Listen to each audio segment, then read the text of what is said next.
Asunko edi abaye kasebo a edi kan so a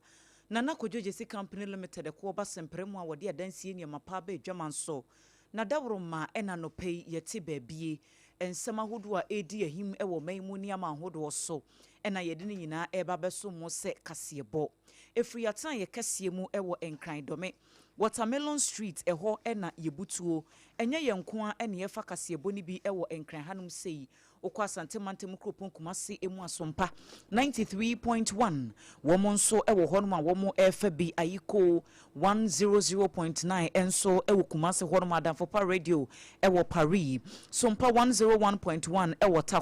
takrade eye sompa 103.3 techiman 106.1 sompa 98.9 sompa enono ewo sunyan enkranza eye sompa 90.7 ena doma ye sompa 101.3 doma 100.7 womso FB ewo doma hinkro Kingdom 106.1 ewo mankesim finfin mantam no emudikoda no so baby radio stations no wono obo sompa FM a ubehunu yen ewo ho ye stream live ewo Facebook and YouTube Facebook no sompa 106.5 FM Accra and YouTube no sompa FM live Kanesh Eban Radio ene anopay ejedifuru nyina etb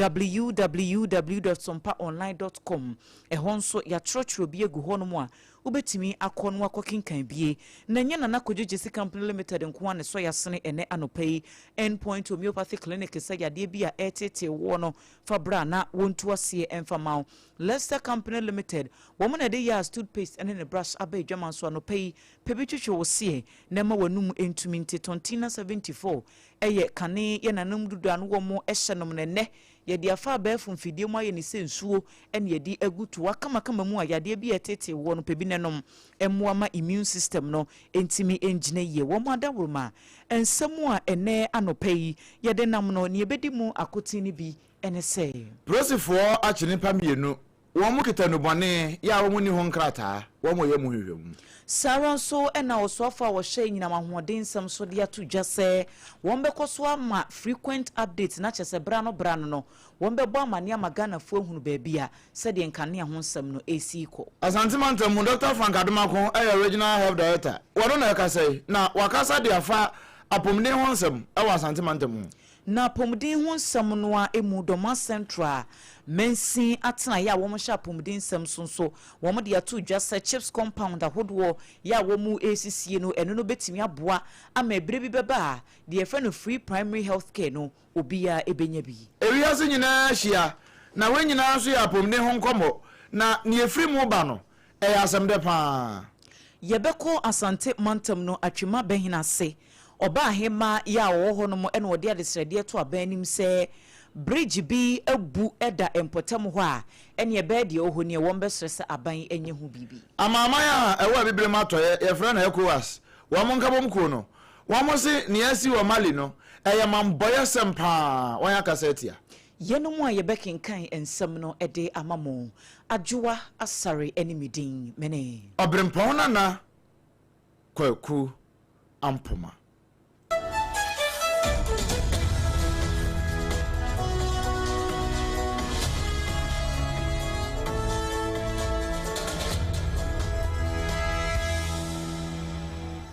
Afi yenshan seminase emfa ema yenshan se de free prosifo akache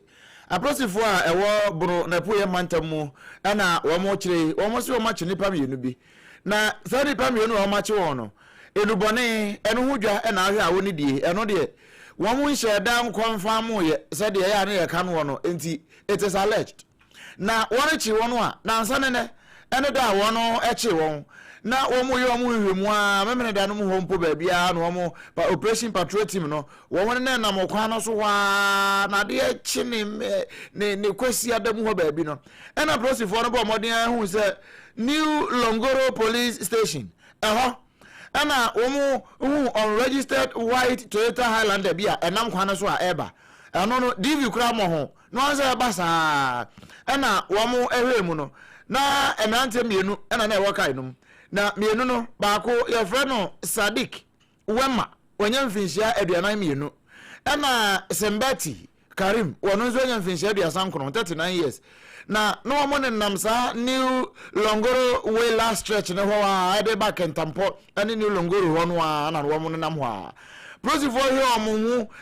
omo ka no wo de nam ano na ade ya o hwa ayeti se wi Jamaican kontomire ntampe ni ayamie anso apasre no maako saa wo ha ene aduosiansia 166 passes dry plant leaves enti I say bonto say ya haban be say bi kura na ye champion bi a wo de call up no wo de akwa bibiduro eno nti Brosifo I say Kentampo division e ho na CID for penifo ho no wo de makomo mo doso wo ahwe ne adekode poten ya ewo mu nanso won beti bi a kire say wo be say abrantie bi a ho no ye frere say Edem adodo na frere confirm ansa na make confirm wono ena womo se womo de sa cannabis yi supposedly cannabis no womo de kwaba no ewo voter regime framantamu en womo de kwa kwama no wo no womo de fritamale ena womo de ba besen akọ na womo se womo de kwa sika wo mu pa wo mu no a wo hwa bese 107,000 Ghana cedis ena ewo mu nanso Brosifo akodi Brosifo nsemu wo mu hwe no ma ye mu hwemu wo mo se kai na nkasa no wo mu hwemu a na efiti se banda nkwanta ho baabi ena na mu ana eno kura no wo ya aka no kura wo mo de atwa fam wo ma kowia ena akodi Brosifo nsemu ma me ne wo ka se Brosifo ye mu hwemu no mo se confirm baabi a wo bia no fa ho koma Brosifo ansa na Brosifo acho anya sa de a danto asenema Abusiama yemfa wo emfree Brosifo no akache na yenhye ensem foforo omanyi suafo ya wo hye nyina mahodeni esem so eyonumunyamfo John Abdullahi Jinapo na wode arehemu nsem akwa magana fo nyina se wo mbehye se de beya ewia besifa bonye mu ntitru pa ene se de nkane ho nsem esi eko ewo maimu na nsemu ntam se de ECG fo ena fe gridco wo mo homa hodo ya ye kirem se yes sensor transformers ahodo bi na timi aboa man nkane no egina bran no wo ho no abonsa abonani etimi esimu abe nanu nansa na mudasumo na enu a government accountability series ase ena yera John Abdullahi Jinapo edia to just say memu obia akuma entutu se bia Ghana se sia babia niema ezife kono dum so ni mu an ye wo se enye sa akra nete wo madika aka se nkane no betime gya na so de a agi se wo mo sesa transformers ahodo a ewo man mu nyina enti ehu adwuma no wo mo eye na wo se wo hawa ahodo a wo manyi nyina no bra no wo mbehye se wo mo ede update ne beba na Ghana fo ehunu babia enioma no esifa ekosei en wode ne nsem etudwa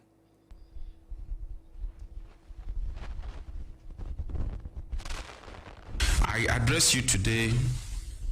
first on what happened to Ghana's biggest generation plant, the Akosombo plant. An unexpected and significant incident that has greatly and significantly disrupted power evacuation across the country. Fellow citizens, this incident represents one of the most serious and unprecedented disruptions ever experienced in Ghana's power sector. Ebusia ene ya yekotie sesie yi eyo manyi suafo ya wo hye enyinamahoden ensem so John Abdullahi Jinapo afi yengura mu ewo asantemantam mu na wei eye apomden ensem ena yede etoaso ede amawo no na opie mu ewo asantemantam mu a Dr. Frank Adomako wono ena ye regional health director ewo ehonomo na wono na yakasa ndu wacha say ehwe sene malaria ehon sensem ekoso pa tidi ya de ekoso ewo Ghana ha pa titru ni asantemantam mu no a na esi fata pa se wo bo ho amane ebu ho nkonta ede kire na wogusu a wo kire na wo ka every best afempino ene aduonum yenu ede ba no ano na malaria cases e ba no ewo soro pa na nso sei wo motimi akontani no ama eso ten kakra sa empo wo de hwa kosi e ba ede ba besi sabre ya ewo mu ya anya hwe kura no nunu ahodo ya wo de ba vaccinations ahodo ne niam ahodo bebre ya wo de wuro innovative ways a wo de afafa ho no eno timi boa pa ama ne manyina ekoyie pa sebe ya betimi etu atridi ya de malaria no yebetu ase na bra wo kasa no ne ama ne boni kwam redu ejina ho ntino wo si bi ka ho e de kire ne sei e be bia e se ye boy ho e modern pa na asama ye ka na ye celebrate day no eye na aisemfwa eni ye di kan say obia wo hai ta wo ko dan mre o ma wo kusia fu ina ye nda mosquito net ni adia ba ko etoso yilu eso ni say tell waware o ye maame o yikunu obia no ye make sure say ye ma no omo fra IPT ne dia ye make sure say obia ta I know that baba maame no ho ban baba le ba no so ho ban adia etoso ni san e person obia te ne say enye ahohye nyina na say malaria so omo ye shia those days when na ho ye shia na call hospital ya ba malaria ye ka say they say here omo ye shia my young people wo dem hu say ahohye na wo dia ba hospital e malaria plenty na wo dia ba no adia ba ko etoso nti and now it's anti ye say go call hospital yan test first yan test and some test before you treat now what treat and I want treatment then track it. Enia yeti ye Dr. Frank Adomako ono na oye pani kwanchefo a woda apomdia no ewo Asante Mantam. Abusia ye toa ensem no eso apomdin nsem wa ne da so ejina Doma Central Mensin atena ye no panyi kwanchefo a woda apomdin ensem no ano Yewura Daniel Konka na wode atudwa echire mu se NDC aban ba ye o mampani John Dramani Mahama edi anim no wo mo ye se chips compound ahodowo yi eya yaresa bie nkumankume wo mbe CCB eni entichu pa eni kronkuma ahodowo no mu se ebere bi beduru ababie obi abebo awura no obetimi akono akwakoje apomdin na wochire mu ese besiase ya eno no ewo Doma Central Mensin no emu wo nso enya sa chips compound yi emu emfaso nti empenifo eda health directorate no ano ewo Doma Central ho wo mo koye se wo mo kwakohwe ba bia project no akwakodru ene sede adwuma no esifa eko na sa adwumadie no ase na Owura Daniel Konka ya wono no eye Doma Central Municipal Health Director wode atu dwasa sa chips compound hye ya ban ede abai wo mbebo na baso yie pa se eyade a ebetimi aboa ama healthcare delivery se 24 hours de bia obi be fira ba emfa ho ene nipa ban a wo beye no obetimi anya apomden na wo hyehye na aboa ama wapomden ho nsem so etimi akonkan wo se wei eyade bia esese yebo aban no abaso Yes, na kuba time I have pomdin so na WHO ya ye hye se nipa bia baby a wo bia o so nya pomdin a edi mu pa ebra wo nko ahunhia bia mu ahunhia no bi ni se ebi a wo froka akwanse na kunya yarehwe ana se bia sikampo na si kwan ama wanya wontimi nya yarehwe na o ma hye se nyama nsia bi na wo se ni nya kekasi ani a yetimi ama pomdin a edi mu pa na ba ko ehia pa ne infrastructure ana se dan fe a ya ba bi na chese WHO alusu adihunu no abam bebre na nokore ni be hu chips company dia nokore ni wo tumi pa enkabesa nkase amatene na health center ese dan ni efe pa yi dia mama ni age kase kura ne se emre be ababi na ya me complain sa yesi chips compound na bebi ya nurse fo betena no eya enka ho nso ye hwa bebi a nurse fo betena kura ni nyakura be kase director ma betena Enuachi enwofa sa kwenya no so no wode adesrede ne titru pa eto bonomantem soafo no monyamfo Joseph Adai Akwaboa se wontimi emwai na health directorate no womuntimi ensiesie edan no kakra sanse womo ba ye adwuma pa no womo bonso nima bebre ohoro mo ato ape ya kade womo nibia womo de ye adwuma titenka obetimi aba beboa eno so nke betimi ayemfasodie pi ba Doma mamu nyina apomde baby anakoma ehye directorate no nokure ni oba na obehu health directorate anokure ni emfata Doma man e just o hwe nokwo metropolitan municipal na district health directorate say wo Ghana nyina wuye du a omombo ban modern pa Doma ka hu bi na so obehu health directorate so ta na ho nyina for say du pebra na mfuturo ne manema emfata Doma man nse wura we de medetu anim say ba so obesi health directorate obunu region ba kokora Minimum the bebre Doma mai. Ewusua pani a wote se wo kasei wo no ene ye Doma Central Mensin kwankyerefo a wo hwe apomuden ensem so Owura Daniel Konka woni yamani boni kwaku mensa abrampa ena edi sankomo ye de aseda e mana na Kodwogye Company Limited eko oba sempremo eno no edan na wusi project bi a wo ya obehia dansie ho ne made ye kanfo na Kodwogye Company Limited na dwumekuo no ede amount se de wo hwehwe bia se ye nadoa eye plywood eye wire materials a DC dan eye cement eye nade enchense de bodan so ni nyina na nakodwo Jesse Company Limited woton bi e wona kache ne nioma ne ye papa na ne bo nso eda fom woto a baby a wukɔ bia wode begu ehyen mu akwakogia wabra wuntua kapre enkran kumase baby a wato branches no apete pantan dwaben sepa seta no so baby a etimetim fumasua ni nyina eho ebi wo ho no mo okɔ a ubetimi anya bi ato number obefrɛ no ewo so no eye 0204355040 0204355040 na one no edi enkomo endpoint homeopathy clinic semen kanchiro say yade bi a etete wo no fabra na wonye ho adwuma emfama wo say ye stroke yade say ye awo ho asam na akwakoye den eye prostate etete wo se bema premature ejaculation entini wo kidney wa hra wano na obrebo no wanya wo haw bi ewo ho a e bi a wo de no honam nyina ya wo ya adwuma saa wo pe baabi adwodwo ho ne ya massage kama eye endpoint homeopathy clinic. Dr. ADWOA ene n'adwuma efo no se bia na wo nipa no ne mfie na kwa anim nti enya de obetimi edi ayarasa bia hwa konia ba wo mbebe fie no wo maba be hye wo patient no kama ede ama wo enkran shell signboard spinters kwan no so eho na wo mo kronom aboahia ensu ewo kumase a branch kese pa ba ko ewo ho for Dr. was 0244 867068 0244 867068 and 0274234321. Tontina 74 new. Ai eni ejije ni suei T74 eno no wose abreni branu bia no nyarewa hodo ena etia te se ewo mai emu ewo wiase enti esa wo bo nipadua no ho ban entwe ma yade ne kura ma mekan ansa no wakope treatment ne akira kwan boy immune system no ho ban eho ye den a yade ne ba enya kwan kura na awura wo nipadua ne mu enti obu horom a na na ase atata kwa wabra wonim baby efiri oba ye wa fichiri komu nsam no enkoye menstrual pain obu won man kan boni ewo nanim say ye liver infection eye wakoma na hyehye wo da bia na wakoma ebo periperi wote yawo ewo so asthma wabo wa tritia unhunu baby efiri ba Petit 74 ni binenom eboa pa eyi sa ne mafiri ho bemo immune system no ayeden enam DAC ediafa na FDA fo so ade atumti eduro ewu ma akwada nu fo wafa yefuna anasa woni fihye dum yenu a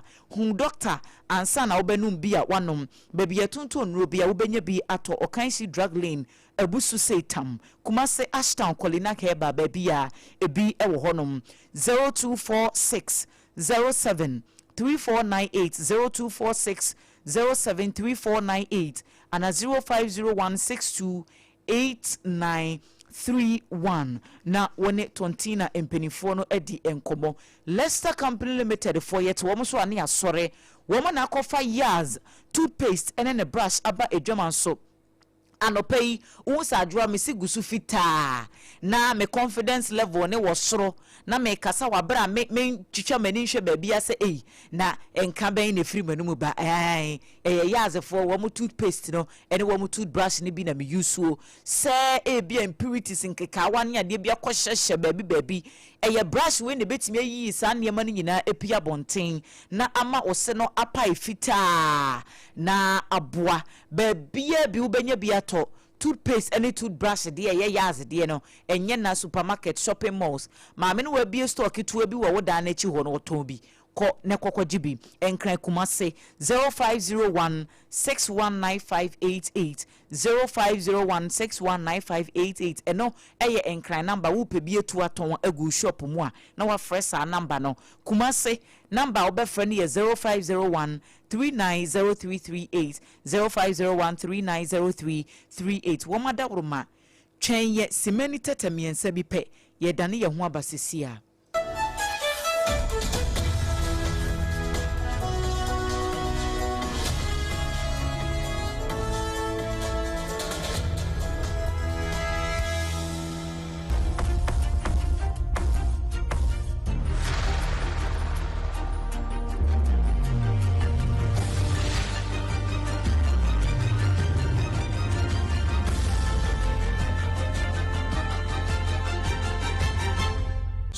TV Emma Aketuapa. No kwasem Emma Aketuapa. Ye din sem no toaso ewa pomden sem no amu. Na the create program eno adwumadie bi a ewiase nyina wonum we hwehwemu kase pa edefa ya pomden ensem ho won aka ho abomu akama na wone aboman Ghana mu won ne bibre mu nyina na eka bomu no ma launch adwumadie bi a ebeboa pa ama titru pa no obi a diabetes won so ene wonum so a nyarewa hodo bi akoma ho de no aji o maboso no ayi ni nyina ede afri ho na sa adwumadie ase na deputy vice chancellor at the University of Leicester baby a Leicester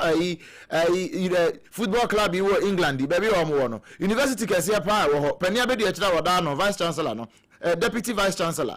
Dr. Henrietta O'Connor wo ba adwumadie yasibi na wogusu a wo kasa no na wo che say the create program no niam ahodu bebre ende wom say Leicester University fu a wo mo mu Kolebu Teaching Hospital eka ho University of Ghana wo no ka ho mo mpanifu a ye nhwemu akese pa wo mu nyina ka ho bi wo mu ya pomde mu nhwemu ede aboa ma ne ma nyina etimi akonkan na bra wo kasa no wo kan nsem sei economically disadvantaged population ensures that the clinical trial patient population are recruited from a diverse population to ensure inclusion and diversity, which is so important for tackling health inequality. All of our successes and advances are powered by powerful partnerships, such as we see here today. Another excellent example of this is our partnership with Apollo Healthcare in India. We've created a wide-ranging collaboration that includes a new joint centre for digital health and precision medicine, bilateral higher education courses, and professional pathways that will address skills gap in the NHS in India. Dr. Henrietta O'Connor, one deputy vice chancellor at University of Leicester. England abuchimemu na Ghana ya no ba ya odesa asemi tu jana wona nam Ghana ha de na ye pe obi pa ma na de na chi a na na opon chichiku wono ano ne nam na bra oguso kasa no owie ya pe na provost ya college of health sciences and University of Ghana Dr. Alfred Yosen wode kakra ka no say sa kolabo ya wo mu ye ya kolebu fo ka ho na wo University of Ghana fo ka ho na Leicester University wo mo ka ho emfa so de bebre wo ma na ne bibre bu nyina no echenkuri na yizi dem jumezi ye ihwim oye Ghana, Kenya, Mozambique yen anyankofo a wo fi Leicester United Kingdom inyo oye ihwim a ye wo hona sabi wo ye friend non-communicable diseases, diabetes, hypertension na nkeka hu ye hu dem yarebe ozi enya ohaw yen na okumnipa bebre nti ode ye fa ekwan bi a ye betuma ama hona wo dem yarebe wo botum we hu nesi na obeden obehwe won hu ye won ankasa yes empower them to know what to do wo be hu nesi na obeden wo fie sani ebe ya obehu ni obeye ni nyina ka ho bi enu nti na wo mo yesa adwumade we sei sani ebe ya ebe ma mpomde papa etimi akoso Dr. Alfred Yosen one day provost College of Health Sciences and University of Ghana ehwasem na we nyina no national and international reporter na no ponchichuku and so ari nyina de bae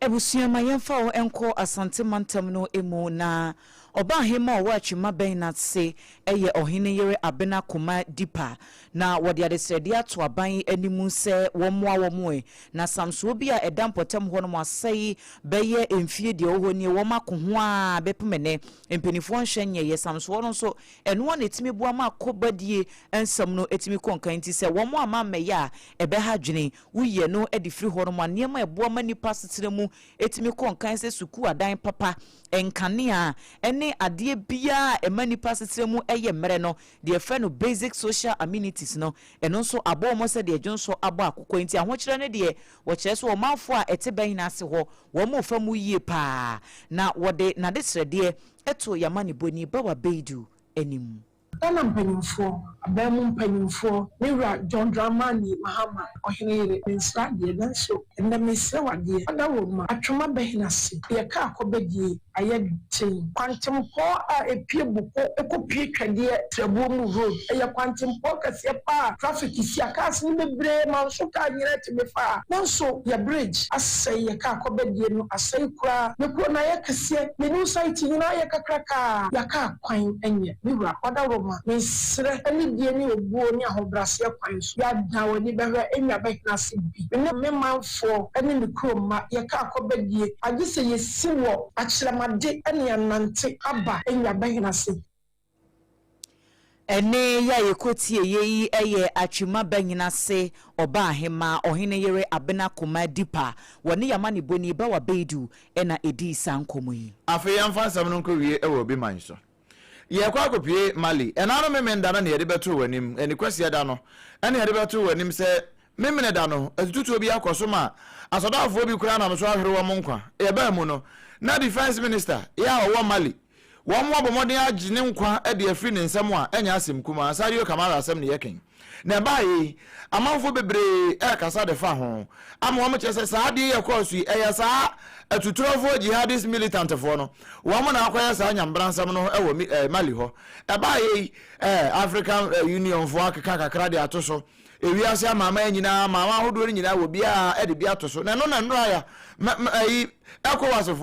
eno ye ebibre matoye amaman kabomukuo no ye from the Economic Community of West African States ECOWAS wo mo de nkrata aba no se sa de ye kosu heinous se abonefo sam kase pa se sa jihadist militant fo be kwa kodi se nyam bransem se e wo Mali na ye nim se wo ko Mali kurampo no a sa bre ye ka se wo mo kura so da ni e na di o man so ya eno ho nsama ko ye bebre ye nka kura nwie ye ene se sa tutu ya koso na wo mo se sa abonefo sam ni nyam bransem akoso se no ewi ase nyina nka sentia na wo mo kan so de a kire bibre matoya mama hodo no sa bridge ni nyina se obi ema ne homene so obi empagya ne ho na fe sa anya ne boni semse no yanka sentia na yan sorentia na wo man na kasa so empagya ne ho so enam sa ya so ema wo man no obi atimi adiye wei eye nsem a ECOWAS wo no de aba ena na manfo ebreka se we kasa ye mframa wo munya action no wo munya kasa tenten no ntoponko yede kase bono esinsema wodo ayede bae na de dimu akotini bi ense oman soafo a wo hye enyina mahwodenie ensam so yera John Abdullahi Jinapo ade atu dwase nya ade a wombe magana fo ani afura sebe e wo sede niema esifa ko nyina mkane no wombe ma update brano sede be ya omanfo nyina ebeda wo ho so wachi nipa mienu e wo bono poyamantam mo na wo mo de cannabis wi ntampe Jamaican kontomire no nom di ho dwa ya prosifo chese ni awamo age omu afiri omu nyina no wo mo ye mu hwemu kwantrefo a woda apomuden atenaye no ano e wodoma central mensi no emu yera Daniel Konka ene wo kire mu se NDC nhihye a wo mo de abase chiefs compound wo mbesisi bi abesiase wo mo so enya wo mo de no aban no esafata se ye bona baso University of Leicester wamo ane University of Ghana akolebuka ho wamo ye nhwemu aboa ama mpomden nsem no etimi akoye sawan so na wote yese atwuma behina se oba ahema ede adesede eto aban no animu sensam so obi a asai e wo mpotem honom no wo monhwe no wo munsiesie ECOWAS se ne yesi o Mali ne abonefosem eye nyambransem a ebo man pa ene nti wiase aman san titiri pa ne ECOWAS abrege ne mu amaman no wo monka omhumom na wo monka sentia ne mum wo bambo de yesi wo monsem Nana Kojejesi Company Limited na Dabro Malesta Company a womde yas toothpaste ene ne brush abe dwaman so Tontina 74 endpoint homeopathy clinic yeda womu nyina se anope se wo maso yasene kase boye free sompa 106.5 FM Accra no ebi efa ya affiliate hudu nyina so mpa kumase takwatakra de techi mansunya nkranza doma ena fe kingdom fonso efa bi ewo emfinfi mantam no emu yenu mo ayebekenkan ede mamu medin ede ADWOA ASARE mene odomankoma chiame obrempong nana kwaku ampoma